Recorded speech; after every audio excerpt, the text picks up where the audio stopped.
Hello everyone, back in front of the camera, and thank you for watching all my videos so far. Today I want to take this opportunity to talk a little bit about how I buy my comic books. I have a lot of questions and emails and comments on the board on where I got my books, and whether I buy on eBay. It's crazy. Yes, eBay is scary, but I just want to go over a few things about my buying habits and stuff like that. For sure, I bought a lot of books from eBay, but it has been a significant slowdown in the past few years. For sure, the last 2 years I bought far less comic books the last 2 years than I have in the previous 20 plus years of collecting. Basically, I got most of what I wanted, and I got a lot pickier and pickier as the years go on, and so I learned from myself that if I'm not going to be happy with that book for whatever reason, don't buy it. It's just not gonna. I'll get tired of it after a couple of days or a couple of weeks, and if something nicer show up, I buy it again, and then I will end up with multiple copies. So over the years, I got tired of having to keep upgrading and upgrading and upgrading. So luckily, it's not something that I waste a lot of money on, because more often than not, I was able to buy the book in the condition that I wanted. So lucky me, I only get stuck with duplicates of a few books. But anyhow, before I go on and talking about what I'm looking for on eBay, I want to take this opportunity to talk a little bit about some of the very common scams that I see on eBay from time to time, and almost like yearly. Sometimes a few times a year I see this show up on eBay, and the one thing that we been taught for a long time is if something is too good to be true, it is too good to be true. Okay, so if you see a Superman 1 or Batman 1 on eBay, and someone wrote that they found this in a cave or a chest in the attic somewhere, and it's wow, what a discovery, and be very mindful that it's likely a reprint, a scam. And sometimes it's easy to spot a reprint of like a Batman 1 or an action 1, but sometimes it's not. But for those that are not familiar with what I'm talking about as far as reprinted key golden age books, what DC did in the 70s is they did a lot of reprint of this type of book. They are beautiful, I have all of them. But as you can see, this is a reprint of Action 1, and look at how big this book is. Okay? This book is about 10-inch by 13-inch. Okay, so that is the first dead giveaway that whatever is on eBay could be a reprint. A lot of time you have clever sellers that will not mention the word that this is a reprint. Okay, let me show you why they call it a reprint. Because if you rip the outer cover of this treasury book, you get an almost exact reprint of the actual book. Okay, and this include all the ads inside, and like I said, it's a almost near perfect reproduction of the book. So if you rip the outer layer, look at this last page. It is an exact reproduction of the back page of a real Action 1. Okay, so if a person take off this outer cover and then age it a little bit, toss it around, beat it up a little bit, and take a fuzzy picture and post it on eBay and like, oh, look at what I found in my grandpa's basement. Be very mindful.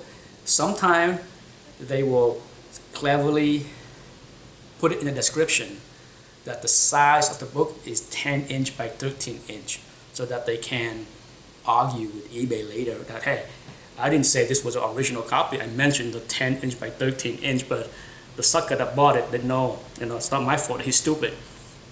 But so for those that don't know, are not familiar with these kind of treasury, they are 10 by 13, and if you look at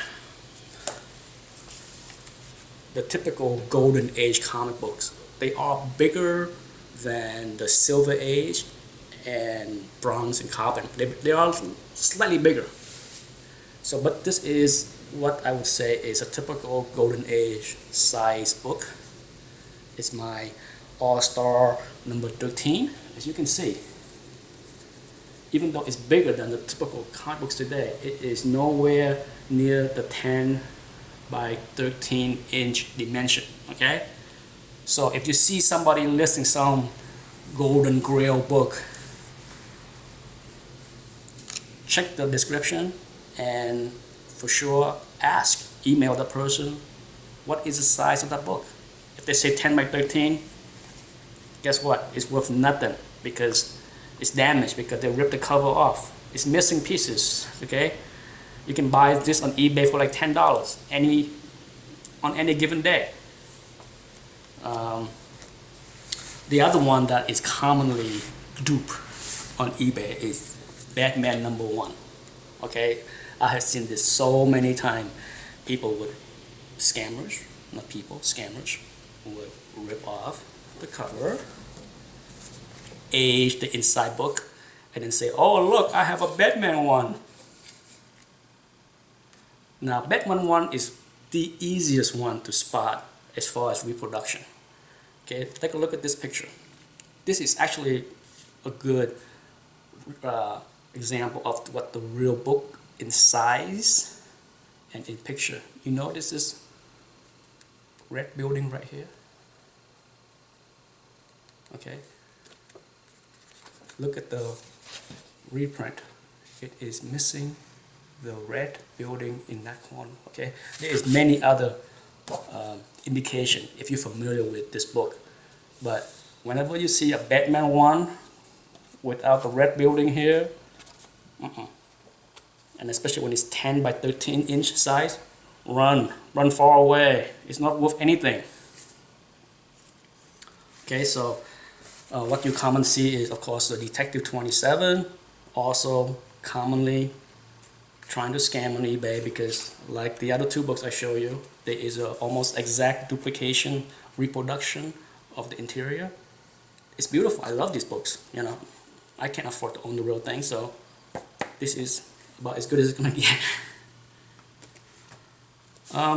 Okay, so now let's get back to the other topic about eBay.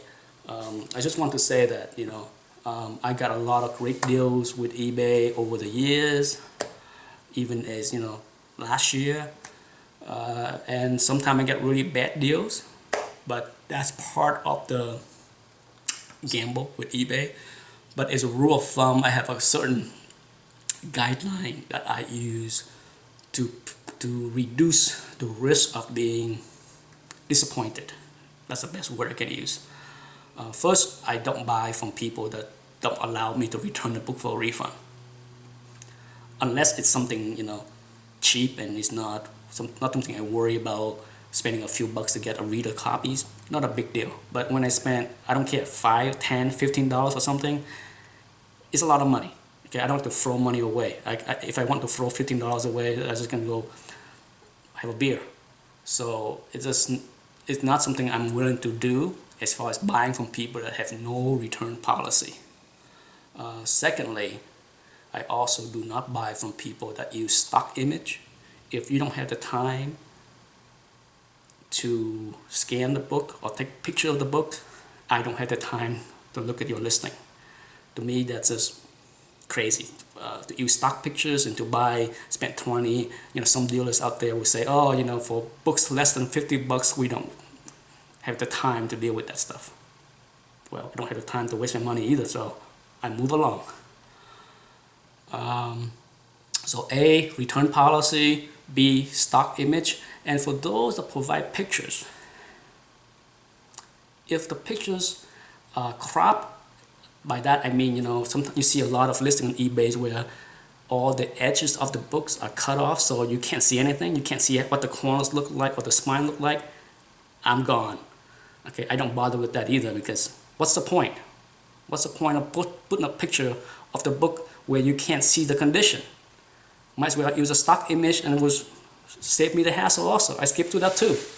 So I prefer books, listings that have both front and back cover, because more often than not, when I have listings that have good front pictures and I bid on it, and when I get the book, the back has all kind of hidden issues that disappointed me. So I prefer to have both front and back. Now, as far as pictures that show at an angle, corners, all that stuff, I'm okay with just the clear front and back scan, because if you watch my videos, there is no way to see all the flaws of any of the book without having the book in hand. So I don't care if you show me 10 angle shots, it doesn't help me, okay? Because you can cherry pick all the good angles and leave out the crappy stuff. So just give me 2 clear ones,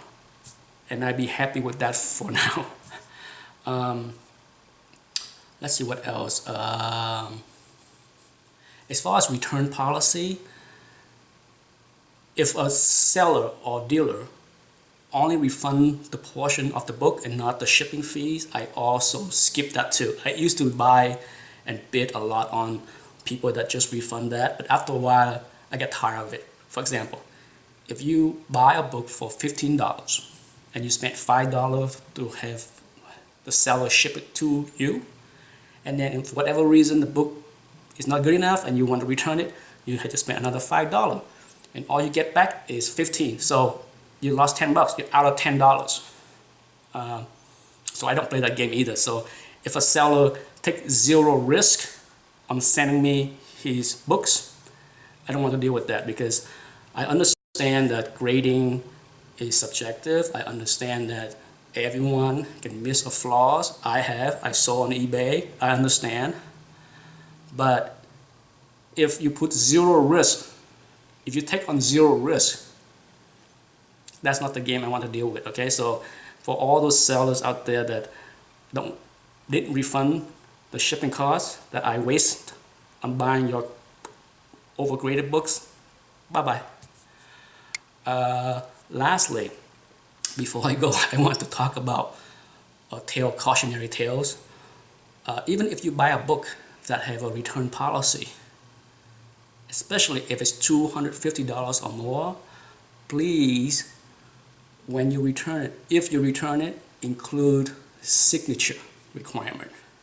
I learned it the hard way. A year ago, I bought a nice book from not so great pictures, but there was a return policy. There was a 14-day guarantee. So I was okay, I said, I can take a chance. So I bought the book for $250. It was shipped to me, complete garbage, okay? There was water damage, all kind of stuff.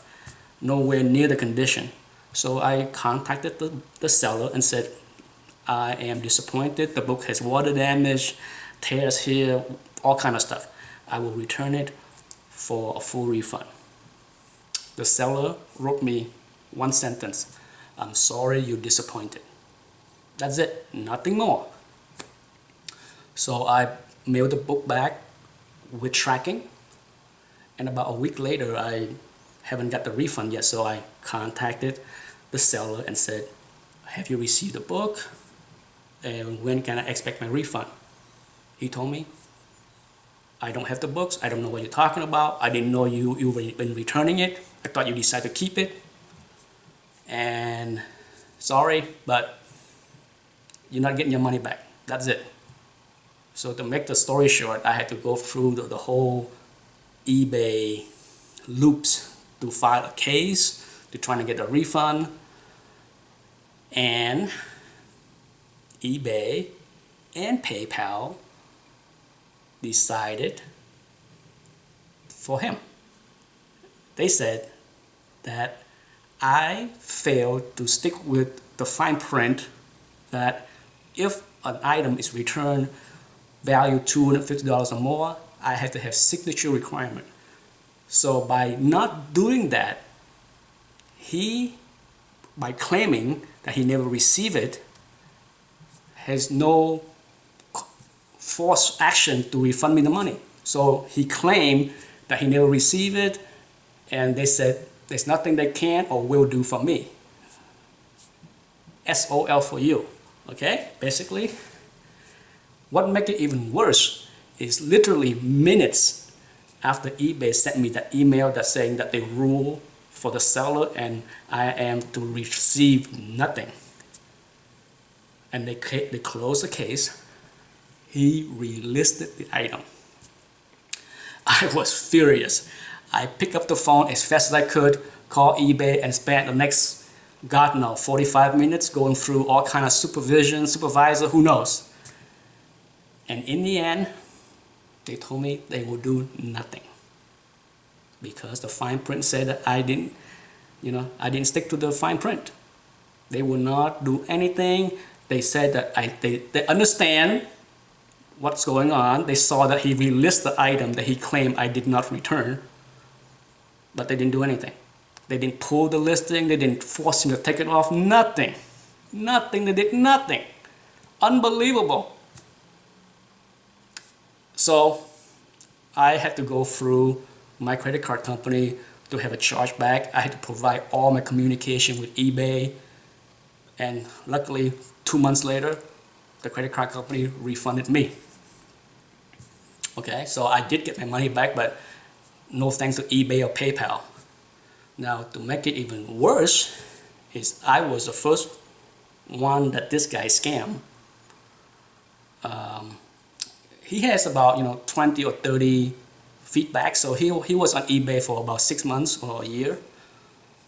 Because eBay didn't do anything for me and basically removed my negative feedback, many buyers after me got screwed even worse, or just as bad, because about 4 months after my run-in with that guy, I went back just to see what he's selling. And guess what?